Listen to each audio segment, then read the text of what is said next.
வணக்கம். வாழ்க வளமுடன். வாழப்பாடி அருகே இருக்கும் வேலூருங்கிற ஊரில் ஒரு தான்தோன்றீஸ்வரர் சிவன் கோயில் சென்று தரிசித்த பிறகு பக்கத்தில் வேறு ஏதாவது கோயில் இருக்குதான்னு கேட்கும்போது அங்கே இருக்கவங்களுக்கே பெருசாக எதுவும் சொல்ல தெரியல. மீண்டும் கூகுள் ஐயாவிடம் கேட்டபோது பக்கத்தில் ஒரு பெருமாள் கோயில், பழமையான பெருமாள் கோயில் இருப்பதை கேள்விப்பட்டு அப்புறம் அங்கே போனோம். அந்த கோயில் பற்றி தான் இப்போ சொல்ல போகிறேன். திருக்கோயில் தரிசனம். ஸ்ரீ அஷ்டபுஜ பால மதன வேணுகோபால சுவாமி கோயில், வேலூர், சேலம் மாவட்டத்தில் இருக்குது.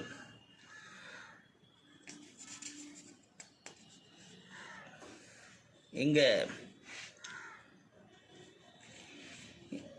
இந்த கோயில் பெருமாளுக்கும் மரகதவள்ளி தாயாருக்கும் முக்கியத்துவம் உள்ள கோயிலாக இருக்குது. மூலவர்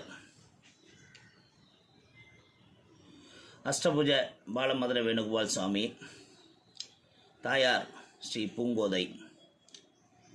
இந்த கோயிலோட சில முக்கிய அம்சங்கள்னு பார்த்தோம்னா, கிழக்கு நோக்கி 3 நிலை ராஜகோபுரத்துடன் அமைந்துள்ளது. ஆஞ்சநேயரும் கருடத்தூணும் ராஜகோபுரத்திற்கு முன்னால் உள்ளன. ஆனால் ஒரே கோட்டில் இல்லாமல் விலகி இருக்குது.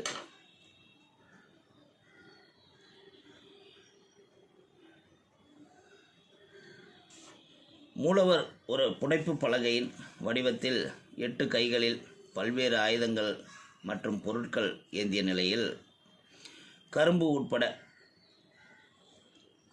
உள்ளார். மேல் அவருடைய 2 கைகளில் சங்கு மற்றும் சக்கரத்தை ஏந்தியிருப்பது ஸ்ரீ விஷ்ணுவுக்கு சொந்தமானது. கீழே உள்ள 2 கைகள் கிருஷ்ணரின் அவதாரத்தை சேர்ந்தவை. கீழே உள்ள 4 கைகள் ஸ்ரீ மகா விஷ்ணுவின் அவதாரமான பலராமனுக்கு சொந்தமானது. இருபுறமும் உள்ள கன்னங்கள் வெவ்வேறு குணாதிசயங்களை கொண்டுள்ளன. இடது கன்னம் பெண்மையைச் சேர்ந்த மென்மையானது மற்றும் வலது கன்னம் ஆண்மையைச் சேர்ந்து சற்று கரடு முரடானது.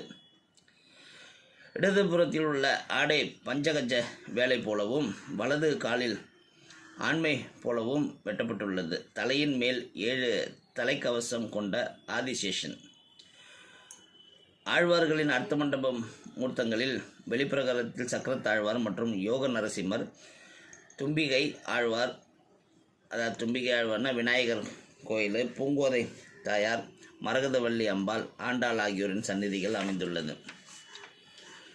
இந்த கோயிலோட கட்டடக்கலை, இந்த அமைப்பெல்லாம் பார்த்தோம்னா இது திராவிட கலை, அதாவது திராவிடர்களின் கட்டிடக்கலை பாணியில் அமைந்துள்ளது. வசிஷ்டர், இங்கே பக்கத்தில் ஓடுற நதியின் பெயர் வசிஷ்ட நதி. அதனால் வசிஷ்டர் இங்கே பூஜை செய்து இங்கே உள்ள மூர்த்தங்களை நிறுவினார் என்று ஒரு செவி வழி செய்திகளும் சொல்கிறாங்க. இங்கே பல கல்வெட்டுகள் இருக்குது. சில தெலுங்கு கல்வெட்டுகளும் கன்னட கல்வெட்டுகளும் இருக்குது. பழமையான கோயில் நம்ம நாயக்கர்கள் காலத்தில் புனரமைக்கப்பட்டு நம்ம இப்போ காணும் நிலையில் அந்த கட்டிடக்கலை எல்லாம் செஞ்சுருக்கிறாங்க. அதனால் தெலுங்கு கல்வெட்டுகளும் இந்த கோயிலில் நிறையா இருக்குது. விஜயநகர பேரரசு காலங்களில் இந்த கோயில் புது பொலிவு பெற்றிருக்குது என்ன சொல்கிறாங்க. பல இடங்களுக்கு நம்ம போகிறோம். சில இடங்களை தரிசித்த பிறகு அங்கே பக்கத்தில் இருக்கிற நல்ல கோயில்களையும் தரிசிப்பதற்கு முயற்சி செய்யுங்கள். ஏன்னா நாங்கள் இந்த சிவன் கோயிலை தேடி போய் இங்கே அருமையான இந்த கோயிலையும் தரிசிக்கும் வாய்ப்பு எங்களுக்கு கிடைச்சிது. காலையில் 7 மணிலேருந்து ஒரு 11 மணி வரைக்கும், சாயந்தரம் 4 மணிலேருந்து ஒரு 8 மணி வரைக்கும் இந்த கோயில் திறந்திருக்கும்.